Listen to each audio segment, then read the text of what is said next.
about the Stalion Theory. Quick disclaimer, I'm basically just copying Struthless's video as a way for me to use the Stalion Theory, and also just as a bit of an experiment, uh, and to gain some experience. I am of course going to put my own twist on it, and even if I did copy it word for word, it would still be my own.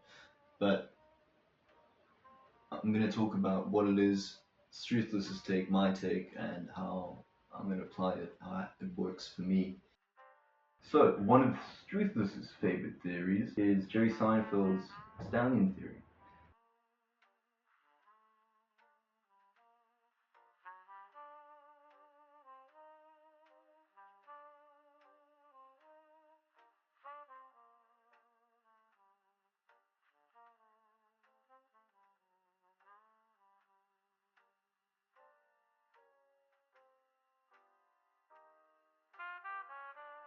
So the way Jerry Seinfeld harnessed his talent was writing all his ideas on yellow pad notes, sticky notes. He just wrote shit down.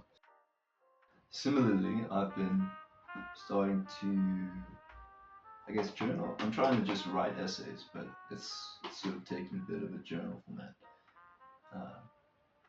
Yeah, just today's.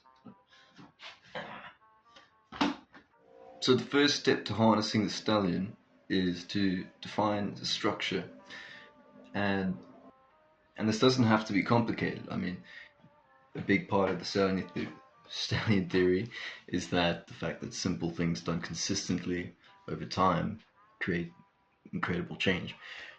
This also starts to break down the illusion that structure and creativity don't mix, when in reality they play very nicely together. I mean, look at my wall. And that brings us to chapter 1, destination, keys, petrol, vehicle. So, in Struthless's video, he wanted to build a structure, the kind that works well with creativity. Instead, what I'm going to do is build this video with that structure. The vehicle is the video. The keys, which is what motivates me to even do it in the first place, is the fact that I need to get better at making videos because I'm not great at it, and I want the skill. I want it. There's a bit of an existential thing too, but the petrol, which is what allows us to go, what keeps us going, is momentum itself. I don't like being idle. So Struthless talks about Green Eggs and Ham, Dr. Seuss, and how the book started as a bet between him and his publisher. He had to write a book, and the main point was the relationship between the petrol and the keys. So consider that the context. We actually still have instructions and constraints to go. Those are the next parts. And that leads us, perfect segue, to chapter 2. What is creative angst? So what is creative angst? Well, according to Struthless, it's the whole idle hands is the devil's plaything thing. When the horse doesn't have a harness and there's no direction, it just breaks shit, doesn't know what to go, you don't know what to do. So there's this thing called state orientation. It's basically when you think, and nothing ever changes because you don't ever do anything more than plan. But here's the thing.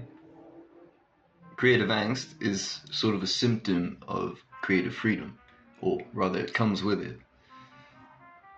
Which brings us to chapter 3, the problem with freedom. So Struthless uses the example of some jam company's marketing experiment. They wanted to find out what was the best amount of samples to put out. Basically they found out it's 3, but I believe less was basically the answer. Ultimately, if there is only one, they're only going to choose that one if they choose any jam at all from your brand. But the logic being, too many options confuses you. This leads us to constraints. Rather than having the question for myself of what video to make, what I come up with, what I talk about, were all the things. I'm just using Struthless's video. That's my constraint. I can do other things, but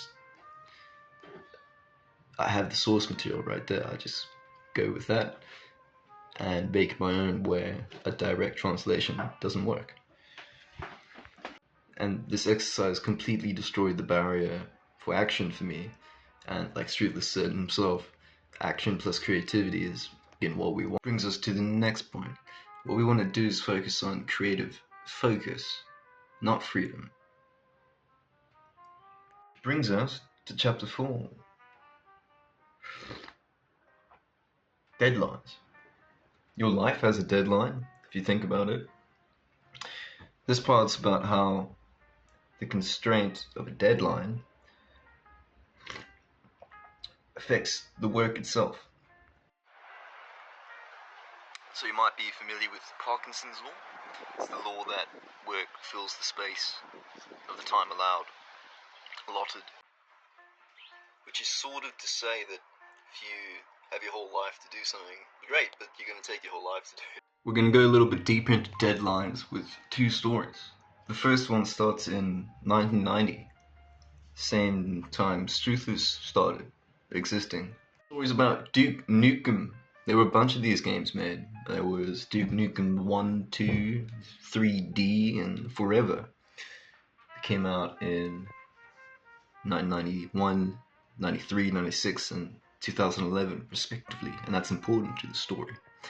Our story happens in between number 3 and 4, from 1996 to 2011. Basically, the devs took years going nowhere really because they gave themselves creative freedom, and by the time they actually released the game, it was a miss. And what a letdown after 3 hits in a row. Which brings us to our next story, Goat Simulator. Goat Simulator was designed by Armin Ibrivizic as part of a game jam, 30-day game jam at Coffee Stain Studios. It's a pretty cool case study, actually. The story, you should look into it if you're interested in that. But basically, he just kept pitching goat ideas, and eventually they were like, yeah, that sounds good. He ends up putting a gameplay trailer on YouTube, and it blows up, which just goes to show that done is better than perfect, and that philosophy is so ingrained in the game that on the website they even put a sort of disclaimer saying that your money would be better spent on a pile of bricks and whatever. We've got here's 2 examples of one team that failed to harness the Stalion, the Duke Nukem team, and another that succeeded in that endeavor, Armin Ibrivizic. And sure, there are tons of differences between the 2 stories, but the biggest one is that Armin Ibrivizic, sorry about that man, had a deadline. Which brings us to chapter 5, the freedom of a tight brief. So I'm not one to fix what isn't broken. I'm just going to show you Struthless's. It covers everything from what you're doing, to why you're doing it, to how to start, how to keep going, and everything you need to get there. So for context, my context for this video was Struthless's video. I followed a similar sort of mental structure as this, and my context was Struthless's video and the fact that I want to make YouTube video, get better at it.